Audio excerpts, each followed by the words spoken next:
Siz qaysi davlatga sayohat qilishni xohlaysiz? To'g'ri, bu savolga hamma har xil javob beradi. Kimdir Fransiya deydi, kimdir Turkiya, kimdir Italiya yoki Dubay. Lekin Dubay aslida davlat emas. U shunchaki Birlashgan Arab Amirliklari tarkibiga kiruvchi oddiygina shahar. Lekin nimagadir hamma o'sha yerga talpinadi. Yoki bunisigami? Bu ham Dubay. Faqat 28 yil oldingi ko'rinishi. Tasavvur qilasizlarmi? 28 yil ichida arablar mana bundan buni yaratishdi. 2-dekabr kuni Birlashgan Arab Amirliklarini tashkil topganiga 50 yil to'ldi. O'zi mamlakat Abu Dhabi va Dubaydagi futuristik osmono'par binolari, yuqori turmush darajasi va albatta iqtisodiy rivojlanishi bilan tanilgan ertaknamo darajadagi boy qora oltin mamlakati hisoblanadi. Ammo tanganing ikkinchi tomoni ham bor. Bugungi sonimizda amirliklarda qanaqa iqtisodiy mo'jiza sodir bo'lgani, qanaqa qilib mamlakat neftga qaramlikdan qochishga harakat qilayotgani va o'tdagi hayot kimlar uchun chidab bo'lmas darajada yomonligini bilib olamiz. Siz xuddi shunday kanaldasiz. Meni ismim Mahmud. Boshladik. Bema'ni behayo narsa ko'rishni kamaytir. Xuddi shunday, xuddi shunday. Atrofga bo'lgan dunyo qarashini kengaytir. Xuddi shunday, xuddi shunday. Vaqtini zoya ketkazmay to'xta. Xuddi shunday, xuddi shunday. Top million ma'lumotlar. Xuddi shunday, xuddi shunday. Jazirama quyosh sahrodagi kichkinagina portini qizdirib turadi. Biror joyda soya topish qiyin. Hech qanday yo'l yo'q. Atrofida kilometrlarga cho'zilgan qum, elektr, suv muammolarini gapirmasa ham bo'ladi. Shaharda tuyalar hamrohligida badaviylar aylanib yuribdi. 1970-yillarda Dubay xuddi shunday ko'rinishda edi. Birlashgan Arab Amirliklarini tashkil etuvchi hududlarning iqtisodiyoti baliqchilik va marvarid sanoatiga bog'liq bo'lgan. Ammo 20-asrning o'rtalarida u yerda neft konlari topildi va 1962-yilda u birinchi marta Abu Dhabi shaharchasidan eksport qilindi. Bu mintaqaning iqtisodiy tizimini tubdan o'zgartiradi. O'sha davrda amirliklar Britaniya hukmronligi ostida bo'lgan va 1892-yilda ularning o'rtasida shartnoma imzolangan. Unga ko'ra Britaniya faqat tashqi ishlarni, amirliklar faqat ichki ishlarni nazorat qiladigan bo'lgan. Ammo 1968-yilda Buyuk Britaniya Suaysh kanalining sharqida joylashgan hududlardan qo'shinlarini olib chiqish niyatini e'lon qildi. O'sha yili shayxlar Abu Dhabi hukmdori Zayd an-Nahyon va Dubay amiri Rashid o'rtasidagi hududiy kelishmovchiliklarga qaramay Birlashgan Arab Amirliklarini yaratishga kelishib oldilar. Keyingi 3 yil ichida yana 4 ta shayx koalitsiyaga qo'shildi. Yana bir necha oy o'tgach, Ras al-Xayma amirligi ham ushbu ittifoq a'zosiga aylandi. Siyosatshunoslarning fikricha, konfederatsiya aslida amirliklarning mustaqil bo'lishining yagona yo'li bo'lgan. Negaki neft topilganiga qaramay, 1971-yilga kelib, hech bir amirlik hali siyosiy va haqiqiy mustaqillikka erishish imkoniga ega bo'lmagan. Ularning barchasi harbiy, siyosiy va iqtisodiy jihatdan zaif bo'lgan. Birlashgan Arab Amirligi kollektiv tamoyillar asosida boshqariladi. Rasmiy jihatdan 7 amirlikning amirlari mustaqil va bir-biriga teng, ammo tarixan boshqa 5 amirlik siyosiy vakolatlarni Abu Dhabi va Dubay amirlariga topshiradi.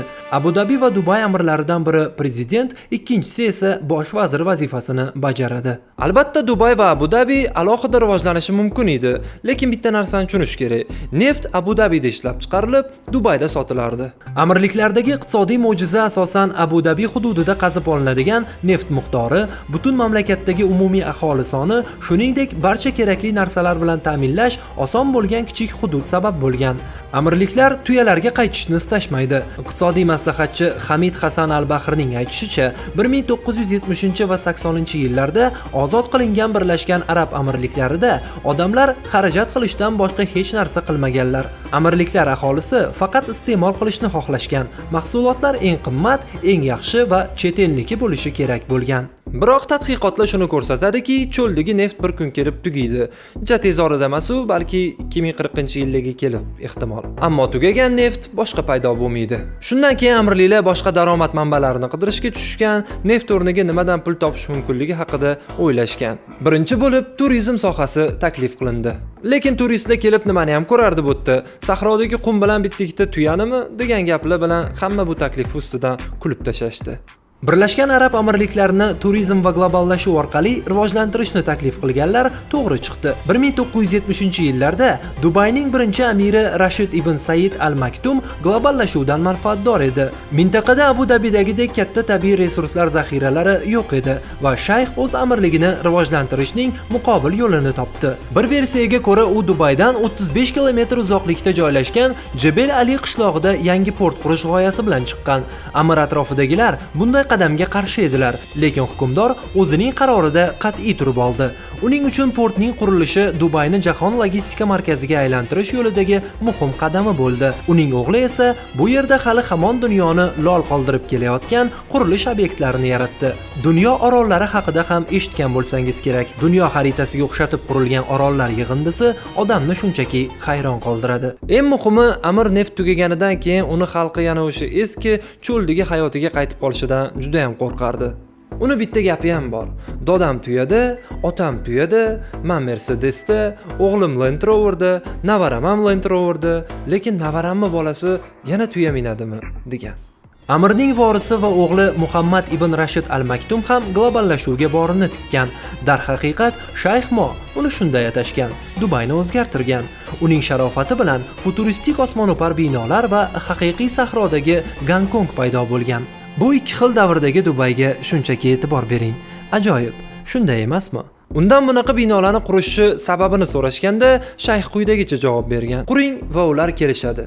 Va u haq bo'lgan. Bugungi kunda Birlashgan Arab Amirliklari dunyodagi yetakchi sayyohlik yo'nalishlaridan biri bo'lib, 2021-yil statistikasi bo'yicha Dubayga oyiga o'rtacha 1,5 million sayyoh tashrif buyurgan. Amirliklar dunyodagi tasdiqlangan neft zaxiralarining 5,6% va gaz zaxiralarining 3% ga ega va aholi jon boshiga yillik yalpi ichki mahsuloti $70 ming dan oshadi. Bu dunyodagi 6-eng yuqori ko'rsatkichdir. Tasavvur qilasizmi? $70 ming kishi boshiga. O'zbekistonda deyarli $2,000. Ya'ni O'zbekistonda har bir odam yiliga o'rtacha $2,000 sarflaydi degani. Amirliklarda bo'lsa $70 ming.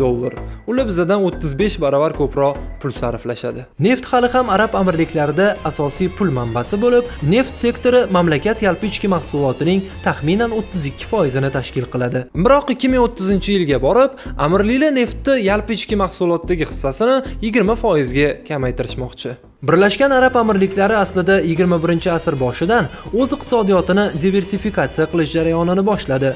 Ya'ni yangi ishlab chiqarish va faoliyat turlarini yaratish. Neft kimyo, qurilish sanoati, qurilish materiallarini ishlab chiqarish, metallurgiya, kemasozlik, shuningdek qishloq xo'jaligi va baliqchilik. Bu ro'yxatni yana davom ettirish mumkin.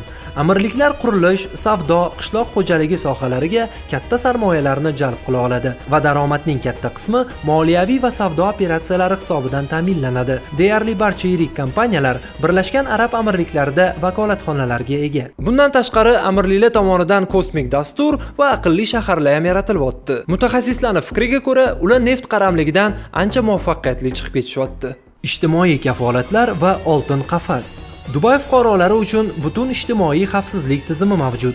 Shunday qilib, tug'ilganda o'g'il bola taxminan 0,5 gektar o'lchamdagi bepul yer uchastkasini, shuningdek ajratilgan uchastkada uy qurish uchun kredit olish huquqiga ega. Kredit 30 yil muddatga yillik 2% bilan beriladi. Hech kim fuqaroni ajratilgan yerga uy qurishga majbur qilmaydi. U shunchaki uchastkani ijaraga berishi va passiv daromad olishi ham mumkin. Bundan tashqari, Dubayda fuqarolar uchun tibbiyot va ta'lim mutlaqo bepul. Agar qaysidir talaba musulmon universitetiga kirsa, unga $2,000 miqdorida stipendiya to'lanadi. Shuningdek, uy-joy bilan ham ta'minlanadi. Pensiya 20 yillik ish stajidan keyin to'lana boshlaydi. Uning hajmi ish haqqining 80% ni tashkil qiladi. Bundan tashqari, Dubayda daromad solig'i yo'q. 5% qo'shilgan qiymat solig'i esa atigi 2 yil oldin joriy qilingan. Arab amirliklarining hukmron oila a'zolari hayoti esa sharqona ertakka o'xshaydi. 2019-yilda Business Insider sayti Dubay amiri Muhammad ibn Rashid Al Maktum $4 milliard egasi ekanligini ma'lum qildi. Dubayning hukmron oilasi ko'chmas mulkka Buyuk Britaniyada ham egalik qiladi. Bir tomondan Dubay amiri oilasining hayoti bizga ertadek tuyulgani bilan, ikkinchi tomondan ularning hayoti o'zi ko'proq thriller elementlari qo'shilgan drama kinolariga o'xshaydi. Tanishing, Amir Muhammadning 6-xotini, Sharq timsoli, Haya ibn al-Husayn. U Oksfordni imtiyozli diplom bilan tugatgan. poyga mashinalariga qiziqadigan sportsmenka. Dubayda ta'lim va sog'liqni saqlash sohasidagi ijtimoiy loyihalarda faol ishtirok etgan ayol. 2019-yilda Amir o'z xotinini tansoqchi bilan yaqinlikda gumon qiladi. Ayol bo'lsa o'z hayotidan qo'rqib, ikkita bolasi va 46 million dollarga yaqin pul bilan Dubaydan Yevropaga qochib ketadi. Keyin Yevropadan turib eri bilan ajrashishni talab qiladi. Amir bo'lsa bu taklifga shoirona munosabat bildiradi. Shayx bir paytlar sevgan insonini o'lik yoki tirikligini unga ahamiyati yo'q degan she'rni Instagramda yozib qoldiradi. Ochlik, qullik va sahro. Mamlakatdan qochishga uringan Malika Latifa tufayli amirliklarda ayollarni kamsitish keng muhokama qilindi. Natijada ijtimoiy islohotlar amalga oshirildi. Masalan, ayollarni ayol bo'lgani uchungina kamsitish taqiqlanadi va ayollarni erlariga bo'ysunish majburiyatini yuklagan qonun qoidalarini bekor qilishdi. 2020-yilda amirliklarda shan qotilligini yanada qattiqroq jazolash joriy qilindi. Shan qotilligi bu yaqin sharqda minglab ayollar va qizlar, masalan, uydan qochishga, erkak bilan munosabatga kirishishga yoki an'analarni boshqa yo'l bilan buzishga qaror qilsalar, shunday qotillik qurboniga aylanishadi.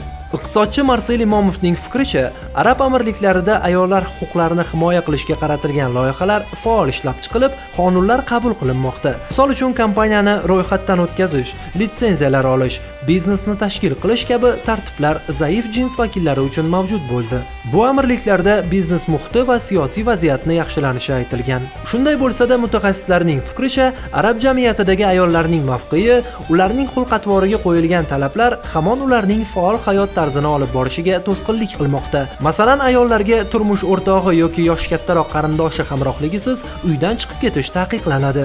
Aytishlaricha, bunday qoida harakat erkinligini cheklaydi va shunga mos ravishda ayollar va qizlarning faoliyat doirasi ham cheklanib qoladi.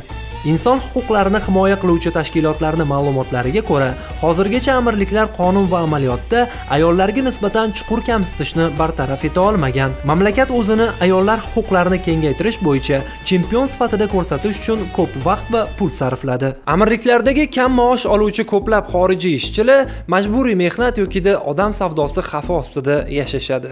Buning sababi ham mehnat muhojirlarini nazorat qilish uchun qo'llaniladigan kafolat tizimida. Chet ellik ishchi avtomatik ravishda ish beruvchiga qaram bo'lib qoladi, chunki viza uchun ish beruvchi pul to'laydi. Natijada migrant aslida bir ish joyiga bog'lanib qoladi. Fors ko'rfazi mamlakatlarida o'zi umuman mehnat muhojirlari orasida raqobat past. 2013-yilda Filippin deputati Valden Bello uning vatandoshlariga eng yomon munosabatda bo'layotgan joy bu Fors ko'rfazi mamlakatlari ekanligini aytgan. Fors ko'rfazi mamlakatlari deyilganda Birlashgan Arab Amirligi, Saudiya Arabistoni, Bahrayn, Kuvayt, Iroq va Eron tushuniladi. Avvalroq The Guardian jurnalisti Dubaydagi mehnat lagerlaridan biriga kirishga muvaffaq bo'lgandi. U yerda osmono'par binolarni qurayotgan ishchilar yashagan. Ba'zi hollarda esa bir xonada 20 nafar odam uxlardi. Shahar tashqarisida joylashgan lagerlar sayyohlardan yashirilgan. Qulayliklar esa oddiy. Siz lager hojatxonalari yaqinidagi hovlida yuvinishingiz mumkin. Bo'sh vaqtingizda axlat orasida kriket o'ynaysiz. Kechki ovqatni esa yog'i yopishib qolgan tavallarda pishirasiz. Jurnalist Gate Abdul Ahad juda g'alati holatga guvoh bo'lgan.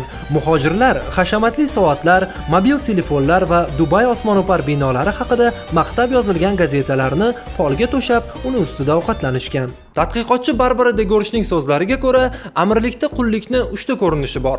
Birinchisi bu o'zini o'zi qullik holatiga olib kelgan mehnat muhojirlari, ikkinchisi bolalar tuyaga qarovchi sifatida ishga olinishi va uchinchisi ayollarning jinsiy qulligi.